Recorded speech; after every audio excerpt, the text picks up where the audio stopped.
Okay, so hope you all doing well with your preparations and I'm here with another video। और हाँ, हम बहुत जल्दी मिल रहे हैं। कल ही एक वीडियो आई थी, वो बोनस वीडियो थी क्योंकि मैं एक हफ्ते लेट हो चुका था, तो वो सॉरी था मेरी तरफ से कि एक हफ्ते पूरा वो लेट करा मैंने। तो यहाँ है हमारे पास स्टैइकोमेट्री पार्ट सेकंड, और इसमें हम पढ़ने वाले हैं इलेक्ट्रॉन बैलेंस और यील्ड। जो हमारी थ्योरेटिकल यील्ड होती है, ऑब्जर्व्ड यील्ड होती है, और मैक्सिमम यील्ड जो होती है। ठीक है, तो चलिए बढ़ते हैं अपने टॉपिक की तरफ। तो सबसे पहले ये कुछ देखा थे, कैसा लग रहा है ना। हाँ, हमने लास्ट टाइम पे जब मास बैलेंस करा था तब यही कुछ हमने देखा था। और यहाँ पे इलेक्ट्रॉन बैलेंस में भी हम इसी को देखने वाले हैं। यहीं से करेंगे कैसे। अब देखो क्या होता है ना।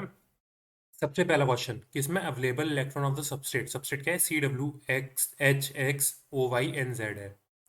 ठीक है, इसमें available electron of the substrate कितने हैं। अब ये जानने से पहले हम पहले ये जान लेते हैं कि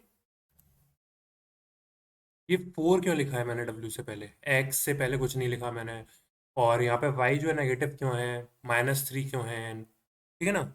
ये सवाल आपके दिमाग में आ रहे होंगे, कहाँ से आ रहा है। ठीक है, तो ये इस तरीके से रहा है। जो कार्बन है ना, कार्बन के आउटर मोस्ट शेल में होते हैं 4 इलेक्ट्रॉन। उसको 4 इलेक्ट्रॉन शेयर करता है कि 4 तुम दो 4 मैं दूं, भाई भाई बन के बैठेंगे। ना मैं खींच रहा ना तुम खींचो। ठीक है। फिर आता है हाइड्रोजन, हाइड्रोजन के पास होता है एक। ऑक्सीजन के पास होते हैं 6। और उसको कितने चाहिए होते हैं, 2 चाहिए होते हैं अपनी आउटर मोस्ट शेल को कंप्लीट करने के लिए। तो उसके पास आउटर मोस्ट शेल में चाहिए उसको 2। कितने, 2 और चाहिए। तो 2 और चाहिए, तो वो 2 मांगता है, शेयर नहीं करता है। कह रहा नाम दूंगा नहीं, मैं लूंगा, सिर्फ दूंगा। तो ये क्या है, नेगेटिव। नेगेटिविटी फैला रहा है भाई, शेयरिंग पॉजिटिविटी नहीं फैला रहा है। Sharing is caring. ना ना ना ना ना, इसको चाहिए, पूरा हक चाहिए, खींच के लेगा अपना 2 इलेक्ट्रॉन। ठीक है। ऐसे ही नाइट्रोजन, नाइट्रोजन क्या करता है, 3 इलेक्ट्रॉन खींच के लेता है। कितने लेता है, 3 इलेक्ट्रॉन अपने खींच के लेता है, क्योंकि इसके आउटर मोस्ट शेल में होते हैं 5 इलेक्ट्रॉन, 5 इलेक्ट्रॉन। तो 5 इलेक्ट्रॉन इसको 3 और चाहिए क्या, अपने आउटर मोस्ट शेल को पूरा कंप्लीट करने के लिए, स्टेबल होने के लिए। तो ऑक्सीजन कितने लेता है, -2। और नाइट्रोजन कितने लेता है, -3। अब नाइट्रोजन का पता है क्या होता है, 3 सोर्स, अलग अलग सोर्स होते हैं, जिस पर डिपेंड करता है कि उसको हम कितना -3 लेंगे, 5 लेंगे या फिर 2 लेंगे। कैसे, अगर वो NH3 है, तो इस ये इसकी वैल्यू क्या होगी, अवेलेबल इलेक्ट्रॉन्स -3 टाइम्स होंगे इसके। -3 खींचेगा ये, क्या खींचेगा, 3 इलेक्ट्रॉन अपनी तरफ खींचेगा। अगर नाइट्रोजन कहाँ से आ रहा है, अगर नाइट्रोजन एन N2 से NO2 से आ रहा है, NO2 से आ रहा है, तो ये 5 इलेक्ट्रॉन शेयर करने के लिए तैयार है। खींचेगा नहीं, शेयर करने के लिए। ठीक है। और अगर सॉरी 4 जैसा बन गया, इधर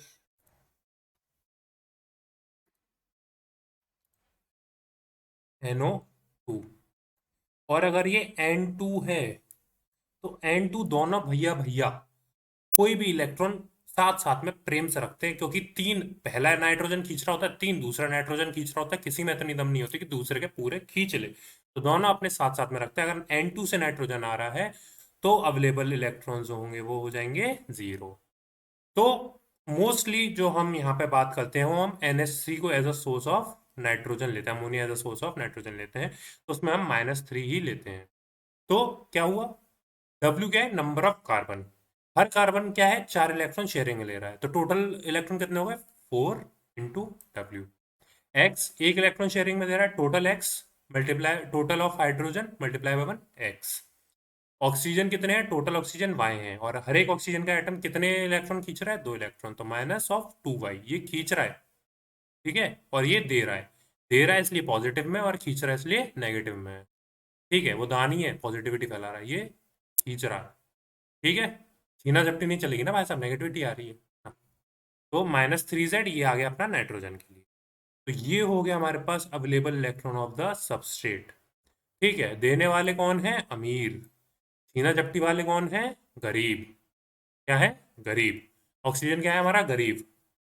क्या कर रहा है, छीना झपटी कर रहा है, क्या कर रहा है, इलेक्ट्रॉन की छीना झपटी कर रहा है। कार्बन है हमारा, ये अमीर, बड़ा दिल वाला है, दे देता है, ले जाओ। ठीक है। अब दूसरी बात आती है degree of reduction. Degree of reduction ये बताता है कि कौन सा अमीर कितने पैसे दे सकता है। ठीक है, क्या आती है, कौन सा अमीर कितने पैसे दे सकता है।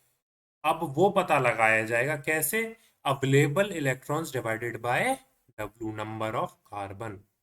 ठीक है, अब हमने नंबर ऑफ कार्बन का डिवाइड क्यों करा, वो इसलिए करा, एक एग्जांपल लो, दो अमीर लोग हैं। ठीक है, दो के पास, एक के पास 20 रोटी हैं और वो 2 रोटी देता है, एक के पास 10 रोटी हैं और वो 2 रोटी देता है। सब बड़ा दानी कौन हुआ, पता करेंगे ना। तो बड़ा दानी कौन हुआ कैसे पता करेंगे, कि टोटल दी कितनी उसने, अवेलेबल इलेक्ट्रॉन्स दी कितने उसने, 2, और टोटल कितनी थी, 10। तो 10 में से 2 दी, तो इसकी जो है ये 0.2 हो गई। ठीक है, और ये जो पहला वाला था उसके पास कितने थे, 20 कमा रहा था और दे कितना रहा था, 2। तो 2/20, 2/20, तो ये हो गया हमारे पास 0.1। तो कौन बड़ा दानी हुआ, 0.2 वाला हमारा कितना बड़ा दानी हो गया, क्योंकि इसने ज्यादा रोटी दी, इसने कम रोटी दी। ठीक है ना, ज्यादा कार्बन थे पर तब भी जो इलेक्ट्रॉन जो उसने दिए वो कम दिए। यहाँ पे कम कार्बन है, सॉरी यहाँ पे ज्यादा कार्बन है, तब भी जो इलेक्ट्रॉन दिए वो कम है। यहाँ पे कम कार्बन है तब भी जो इलेक्ट्रॉन दिए वो दिए। ठीक है, अगर अवेलेबल इलेक्ट्रॉन के हिसाब से देखा जाए तो दोनों बराबर के अमीर हैं, 2 ये दे रहा है 2 वो दे रहा है। पर हम डिग्री ऑफ रिडक्शन देखें कि कौन ज्यादा अमीर है। ठीक है, तो उसका हम क्या करेंगे, कितनी कमाई हो रही है उससे डिवाइड कर देंगे, यानी कितने कार्बन है उसके पास उससे डिवाइड कर देंगे, तो हमारे पास कितना आ जाएगा, डिग्री ऑफ रिडक्शन। कौन कितना बड़ा दानी है, डिग्री ऑफ रिडक्शन, कितना लूज कर सकता है अपने पैसे। ठीक है, तो ये हमारे पास यहाँ आ गया। अब एक चीज और, कई बार क्या होता है ना, हमें क्वेश्चन में फॉर्मूला दिया नहीं दिया होता है बायोमास का, और पूछ लेते हैं, तो एवरेज बायोमास का फॉर्मूला जो होता है ना, ये याद रख लेना। ठीक है, एक बार पढ़ लेना ना, थोड़ा दिमाग में रहता है, इतना कुछ टफ नहीं है। CH1.8O0.5N0, ये होता है एवरेज बायोमास का फॉर्मूला। यानी कि यहाँ पे जो अल्फा है वो 1.8 है, बीटा जो है वो 0.5 है, और डेल्टा जो है 0.2 है। ये जो है हमारे पास बायोमास होता है। ठीक है, आपको पिछले से ना पता है, आपको एक चीज ज्यादा दिख रही होगी कि भाई साहब ये कहाँ से आ गया, कुछ नया सा दिख रहा है। बताते हैं, सब्र करो। ये जो है ना हमारे पास प्रोडक्ट है, बायोमास प्लस प्रोडक्ट। ठीक है ना, तो रिएक्शन में प्रोडक्ट भी तो बनना होगा। कई बार नहीं बनता है, लास्ट टाइम मैंने प्रोडक्ट के बारे में जिक्र नहीं करा था, क्योंकि हो भी सकता था प्रोडक्ट बने, हो नहीं भी हो सकता था नहीं भी प्रोडक्ट बने। ठीक है, इस बार यहाँ पे इलेक्ट्रॉन्स का हम जब बैलेंस करेंगे तो हम प्रोडक्ट को भी काउंट करेंगे। पिछली बार भी करते, प्रोडक्ट होता तो काउंट करते, इसमें भी अगर प्रोडक्ट नहीं होगा तो काउंट नहीं करेंगे, होगा तो प्रोडक्ट को काउंट करा जाएगा। ठीक है, तो अब इलेक्ट्रॉन बैलेंस की जब हम बात करेंगे, तो इलेक्ट्रॉन, टोटल इलेक्ट्रॉन, हम यहाँ से जितने इलेक्ट्रॉन इस इधर होंगे और उतने ही इलेक्ट्रॉन इधर होंगे। इलेक्ट्रॉन कभी भी आ जा नहीं सकते। हमने कहा था ना भाई, एनर्जी नहीं बना रहे हम इलेक्ट्रॉन से, एनर्जी, उसको इलेक्ट्रॉन को छोड़ दिया एनर्जी बन गई, ऐसा तो नहीं कर रहे हैं ना हम। वो कुछ चीज बताई थी, कंजर्वेशन ऑफ मास। अगर इलेक्ट्रॉन चेंज हो गए तो मास चेंज हो जाएगा, मास कंजर्व रहेगा नहीं रहेगा। तो वो यहाँ पे कंजर्वेशन ऑफ मास लगता है। न्यूक्लियर रिएक्शन में हम इलेक्ट्रॉन को अंदर बाहर खेलते रहते हैं तो मास घटता बढ़ता रहता है। ठीक है, या रिलीज कर देते हैं तो मास घट जाता है। ठीक है ना, तो वो बात है तो यहाँ नहीं हो रही, नॉर्मल रिएक्शन है। नॉर्मल रिएक्शन है तो हम क्या लगाएंगे, मास कंजर्वेशन ऑफ मास लगाएंगे, कंजर्वेशन ऑफ मास लगाएंगे तो इलेक्ट्रॉन बराबर रहेंगे। तो इलेक्ट्रॉन बराबरी करने के लिए यहाँ पे हम क्या कर रहे हैं, WYS, W यानी कितना था, number of carbon, Y S क्या है, degree of reduction of substrate. S क्या होता है, देखो, एस है हमारा सबस्ट्रेट, बी है हमारा बायोमास, और पी है हमारा प्रोडक्ट। हम बायोमास को कई बार एक्स से भी रिप्रेजेंट करते हैं, किससे रिप्रेजेंट करते हैं, एक्स से, और बी से भी। यहाँ पे एच को एक्स से कर रहे हैं ना, तो इस वजह से हमने एक्स लिया नहीं है, पर हम कई बार जो बायोमास को एक्स से रिप्रेजेंट करते हैं और बी से भी रिप्रेजेंट करते हैं। एस होता है हमारे पास सबस्ट्रेट, पी होता है प्रोडक्ट। तो गामा एस यानी degree of reduction of substrate, तो अगर हम W से मल्टीप्लाई करते तो अवेलेबल इलेक्ट्रॉन आ जाएंगे। डिग्री ऑफ रिडक्शन क्या था, अवेलेबल इलेक्ट्रॉन, यानी कि ये डिवाइडेड बाय W। अगर इससे मल्टीप्लाई W कर देंगे तो W से W कैंसिल हो जाएगा, तो कितना क्या बचेगा, अवेलेबल इलेक्ट्रॉन। ठीक है, यानी कि जैसे कि 2/20, हमने इसकी टोटल जो हमारे पास कार्बन 20 थे, हमने 20 से मल्टीप्लाई कर दिया, तो 20 से 20 कर दिया, तो ये हमें पता चल गया कितने दान दिए, कितने दान दिए। ठीक है, तो वही चीज़ यहाँ पे करनी है। तो W multiply by Y S, तो हमें पता चल जाएगा कितने दान, यानी कि degree of reduction multiply by number of carbon, तो हमें पता चल जाएगा available electron of the substrate, Y S. Minus of 4a, minus क्यों करा भाई साहब, खींच रहा, भूल गए? ऑक्सीजन क्या कर रहा है, इलेक्ट्रॉन को खींच रहा है, दे नहीं रहा है, खींच रहा है। तो यहाँ पे क्या आ जाएगा 4a। 4a क्यों, ऑक्सीजन कितने इलेक्ट्रॉन खींचता है, 2, और टोटल ऑक्सीजन के मॉलिक्यूल कितने हैं, 2, तो टोटल कितने हो गए, 4। कितने एटम हो गए, 4। 4 एटम मल्टीप्लाई बाय ए यानी कि ये वाला ए।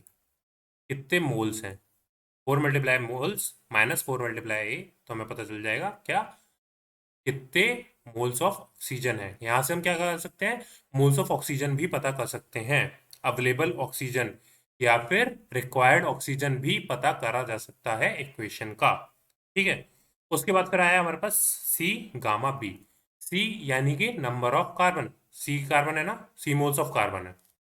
बाई बी यानी कि degree of reduction of biomass, और लास्ट में एफ जे। एफ जे क्यों आ गया, एफ मल्टीप्लाई जे क्या रहा, नंबर ऑफ कार्बन एटम्स, यहाँ पे पता करने के लिए जे एटम्स है multiply by number of moles, तो तभी तो हमारे पास बाय एफ जे आएगा। यहाँ पे तो 1 था, यहाँ पे डब्ल्यू था, यहाँ पे यहाँ 1 था, W multiply by 1 W, C multiply by 1 C, तो F multiply by J F J, by P यानी कि degree of reduction of product. तो ये थे हमारे कुछ फॉर्मूले जो कि आपको याद रखने हैं, दिमाग में बिल्कुल रख के बैठ जाना कि हाँ है। ठीक है, इतने बहुत सारे फॉर्मूले नहीं है, हमें सिर्फ याद क्या रखना है, ये इक्वेशन याद रखनी है। इसी इक्वेशन से हमारे इलेक्ट्रॉन बैलेंस हो जाएंगे, इसी इक्वेशन से हमारे पास मास बैलेंस हो जाएगा, इसी इक्वेशन से हमारे पास डिग्री ऑफ रिडक्शन आ जाएगा। ठीक है ना, जो भी सारी चीज़ें होने वाली हैं इसी इक्वेशन से हो जाएंगी। और दूसरी बात क्या याद रखनी है कि कार्बन कितने इलेक्ट्रॉन, कार्बन इलेक्ट्रॉन लेता है या देता है, हाइड्रोजन इलेक्ट्रॉन लेता है या देता है, कौन दानी है और कौन भिखारी है, वो याद रखना है। भिखारी है तो कितनी भीख मांग रहा है, और दानी है तो कितना दान दे रहा है, वो चीज़ हमें याद रखनी है। ठीक है, तो बढ़ते अपनी नेक्स्ट स्लाइड की तरफ, जो कि हमारे पास ईल्ड। हमने इलेक्ट्रॉन बैलेंस खत्म करा, ये है हमारे पास ईल्ड। तो ऑब्जर्व ईल्ड क्या होती है, वाई एक्सेस। तो सबसे देखो, पहले तो आपको सिंबल्स बता दे रहा हूँ। वाई एक्स एस होता है, एक होता है वाई पी एस, और एक होता है वाई पी एक्स। जो पहली जो चीज होती है वो क्या होती है, डिनोमिनेटर और न्यूमरेटर। ठीक है, तो न्यूमरेटर वाली जो ये जो ऊपर वाली चीज होती है, ये जो होती है ये डिनोमिनेट, सॉरी मैं कंफ्यूज हो रहा हूँ, ऊपर और नीचे से कर ले रहे हैं, भाड़ में जाए डिनोमिनेटर। तो जो x जो पहला होता है वो ऊपर लिखा जाता है, और जो दूसरा होता है वो डिवाइडेड बाय दूसरे से करते हैं, या इसको स्लैश भी करके लिखते हैं ऐसे। ठीक है, p by X, p by S, x by S, यानी कि कितना x यानी कि कितना बायोमास या कितना सेल प्रोड्यूस हुआ कितने सबस्ट्रेट से, p बाय एस कितना प्रोडक्ट प्रोड्यूस हुआ कितने सबस्ट्रेट से, p बाय एक्स कितना प्रोडक्ट प्रोड्यूस हुआ कितने बायोमास से कितने सेल से। तो ये 3 टाइप की हमारे पास यील्ड होती हैं। ठीक है, अब ये 3 यील्ड हो गई। अब इनको कैसे करते हैं, अब 3 यील्ड में हर यील्ड के 3 टाइप और होते हैं, ऑब्जर्व्ड यील्ड, थ्योरेटिकल यील्ड और मैक्सिमम यील्ड। ऑब्जर्व्ड यील्ड कैसे निकालती है, gram cell produce divided by gram substrate consumed, कितना सेल प्रोड्यूस हुआ कितना सबस्ट्रेट कंज्यूम हुआ। थ्योरेटिकल यील्ड कैसे निकालेंगे, सी, यहाँ पे हम एक्स एस की बात कर रहे हैं। तो बायोमास का हमें, तुम्हें कुछ याद आ रहा है, बायोमास कितना बनना था, c, c moles of biomass बनना था, तो c multiply by molecular weight divided by substrate. Substrate जो भी होता है हमारे इक्वेशन में, हमेशा हम 1 मोल लेके चलते हैं, 1 मोल पे रिड्यूस कर, अगर 2 या 3 भी दिया हुआ होता है तो हम कंपेयर करके उसको 1 मोल पे लेके आते हैं, फिर उसको आगे क्वेश्चन को सॉल्व करा जाता है। ठीक है, अगर 2 मोल्स ऑफ सबस्ट्रेट से 4 मोल्स ऑफ क्या बनना है, बायोमास बनना है, तो हम क्या कह देंगे, 1 मोल ऑफ सबस्ट्रेट से 2 मोल ऑफ क्या बनना है, बायोमास। ठीक है, दोनों तरफ 2 से डिवाइड कर दिया तो 1 इक्वल्स टू 2 हो गया, 2 इक्वल्स टू 4 इक्वल्स टू 1-2 हो गया ना, वही बात पड़ी। ठीक है, तो इसको हम 1 पे ही रिड्यूस कर लेते हैं, तो यहाँ पे 1 multiply by molecular weight of substrate, और सी यानी कि जो मॉलिकुलर जो number of moles multiply molecular weight of cells. अब यहाँ पे क्या आता है, मैक्सिमम यील्ड। मैक्सिमम यील्ड में क्या करते हैं, हम सी की जगह पे ना सी मैक्स को यूज करते हैं। क्या यूज करते हैं, सी की जगह पे सी मैक्स को। अब ये सी मैक्स कैसे आएगा, तो इसके पीछे ना एक लंबी कहानी है जिसको छोटा करके मैं आपको बताऊंगा। तो छोटा करने की क्या बात है, हमने यहाँ पे पीछे अगर हम जाएंगे तो यहाँ पे ये पढ़ा था WYS equals to 4A C5B। अगर 4A को हम यहाँ पे कर दें इसको जरा यहाँ पे, इसको अगर मैं काट दूं और यहाँ पे लिख दूं +4a, तो ये कुछ ऐसा लग रहा है। मैं अगली स्लाइड पे ही लिखता हूँ, राजा। तो ये कुछ ऐसा लग रहा है ना, WYS =4a plus CYB plus FJYP। कुछ ऐसा नहीं लग रहा है कि ये जो है ना, अगर इसको 100 लेके चलूं, तो ऐसा नहीं लग रहा 100 को हमने 3 पार्ट में डिवाइड कर दिया है। इन तीनों को ऐड करके 100 ही आएगा ना? आएगा कि नहीं आएगा?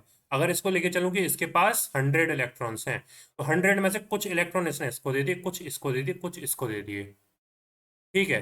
अब जरा कुछ याद करो, हम परसेंटेज कैसे निकालते थे? कैसे निकालते थे? Given weight divided by total weight multiply by 100, यानी कोई भी given amount divided by total amount multiply by 100। तो गिवन अमाउंट ये हो गई, अगर इससे डिवाइड करें टोटल अमाउंट, टोटल अमाउंट हमारे पास क्या है, WYS, ठीक है, इंटू 100, तो हमारे पास क्या आ जाएगा, परसेंटेज।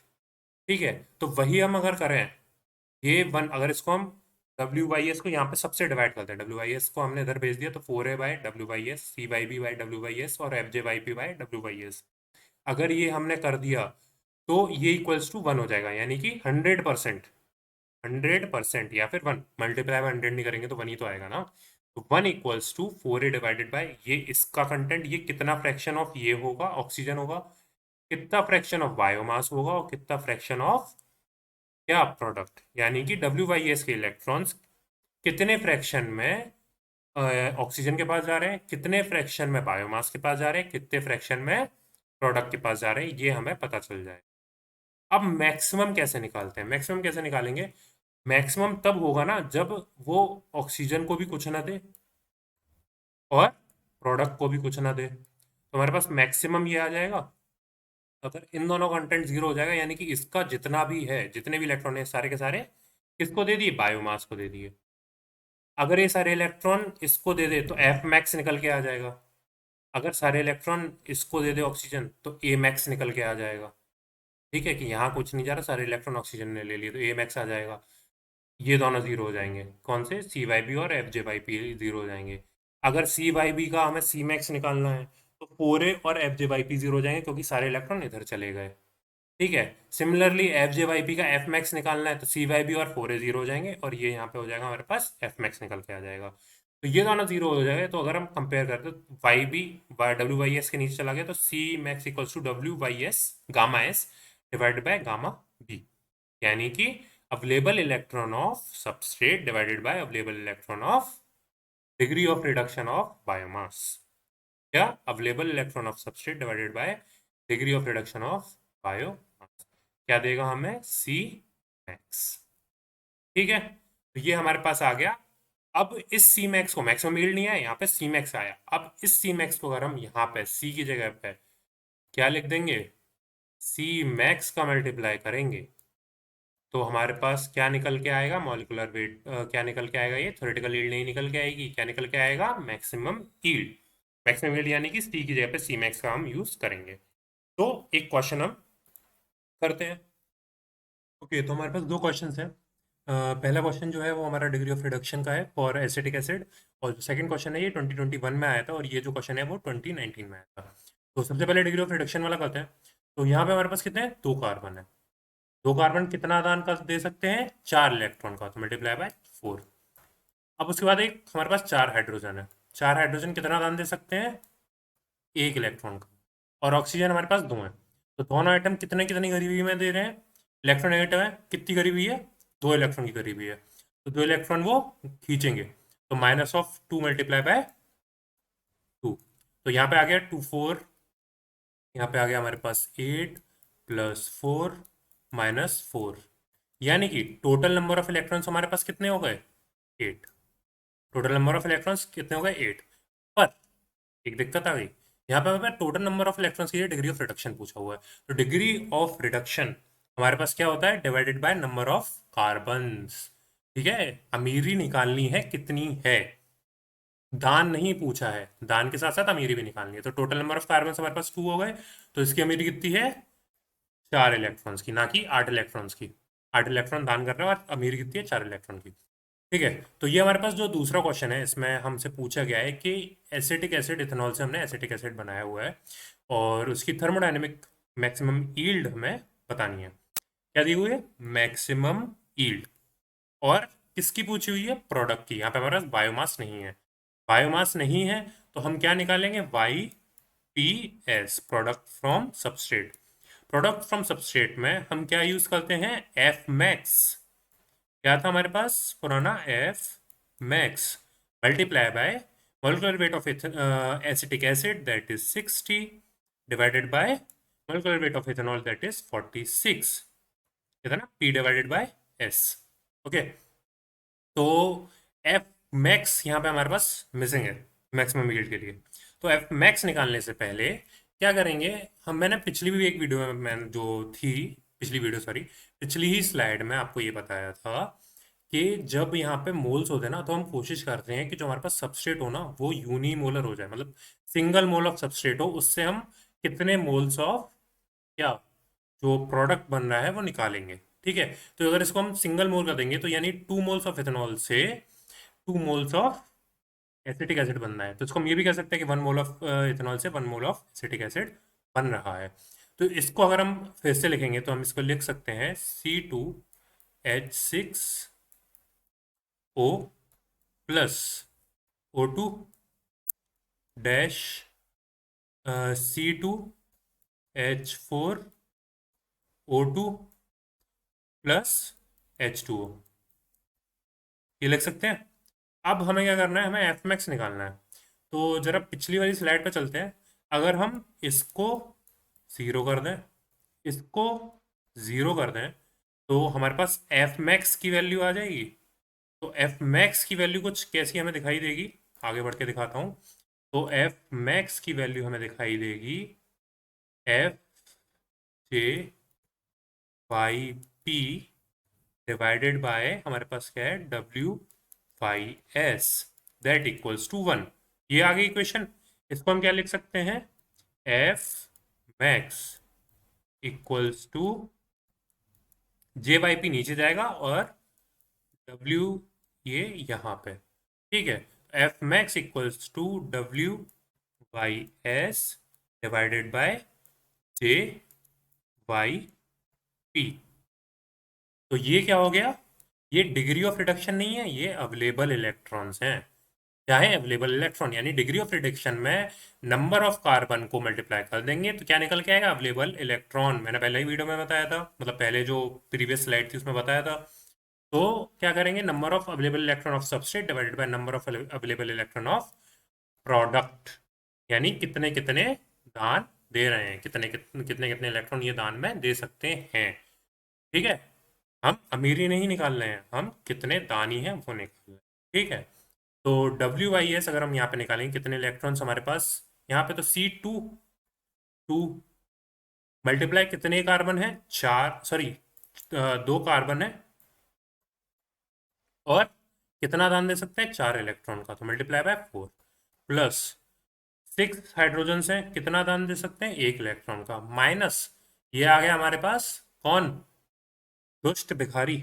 दुष्ट नहीं है, सॉरी, गालियां बनते हैं। भिखारी आ गया हमारे पास, ये 2 इलेक्ट्रॉन लेगा। क्या लेगा हमसे? 2 इलेक्ट्रॉन लेगा। तो यहाँ पे हो गए हमारे पास कितने?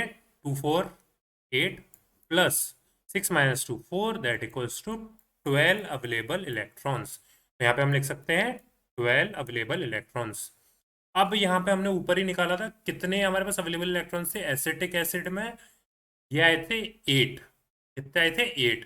डिग्री ऑफ रिडक्शन था हमारे पास 4, और अवेलेबल इलेक्ट्रॉन्स हमारे पास कितने आए थे? 8 आए थे। तो 12 डिवाइडेड बाय 8, तो इसकी वैल्यू हो जाएगी 1.5। ठीक है, ये आप निकाल लेना अपने से, ऐसे कैंसिल भी कर सकते हैं यार। 2 का यहाँ से चला जाएगा 6 टाइम्स, यहाँ से 4 टाइम्स, ये फिर 3 टाइम्स, ये 2 टाइम्स, तो 3 डिवाइडेड बाई 2 1.5 आ गया। ठीक है, तो एफ मैक्स की वैल्यू हमारे पास क्या आ गई? 1.5। तो 1.5 मल्टीप्लाई बाय 60 डिवाइडेड बाय 46, जरा करना कैलकुलेटर में, 60 डिवाइडेड बाय 46, तो हमारे पास आ जाएगा 1.3। तो 1.3 मल्टीप्लाई बाय 1.5 अगर हम करेंगे, 1.5, हमारे पास आंसर आ जाता है 1.9 यार भाई में 1.95। और इसकी आंसर की में जो आंसर दिया हुआ है वो 1.9 से लेके 2.0 तक दिया हुआ है। तो अगर ये आप अप्रोक्स भी लेते हो तो भी आंसर आपका सही ही आएगा। 2 डेसिमल तक हमें देखना है, तो 2 डेसिमल तक 1.95 हमने देख लिया 2 डेसिमल तक। ठीक है, तो ये हो गया हमारे पास आंसर। 1.956 था तो इसको हम 1.96 लिख सकते हैं। तो अभी हमारे पास इसी वैल्यू के अंदर आएगा 2.00 लेके 1.90। 2 डेसिमल प्लेसेस है ना, 1.90 से लेके 2.00 तक। ठीक है, तो आंसर हमारे पास आ गया 1.96, जो कि इसका है आंसर। ये था हमारा आंसर की में, जो कि आईआईटी हमें प्रोवाइड करवाता है। ठीक है, तो यही था आज की वीडियो के लिए, और मिलते हैं नेक्स्ट वीडियो में। तब तक के लिए प्लीज़, अगर आपको ये वीडियो पसंद आई हो तो सब्सक्राइब करना, लाइक करना, शेयर करना, और कमेंट करके बताना कि इसमें अगर आपको कोई पार्ट गलत लगा हो या कुछ सही, मतलब जो भी लगा हो आपको, जैसा अच्छा हो बुरा हो। नेक्स्ट वीडियो मोस्ट प्रोबब्ली हमारे पास एंजाइम के ऊपर रहेगी, जो मैंने वोट करवाया था ग्रुप में, तो उन्होंने सबने कहा था कि एंजाइम के ऊपर नेक्स्ट वीडियो बननी चाहिए, तो एंजाइम के ऊपर बनाएंगे।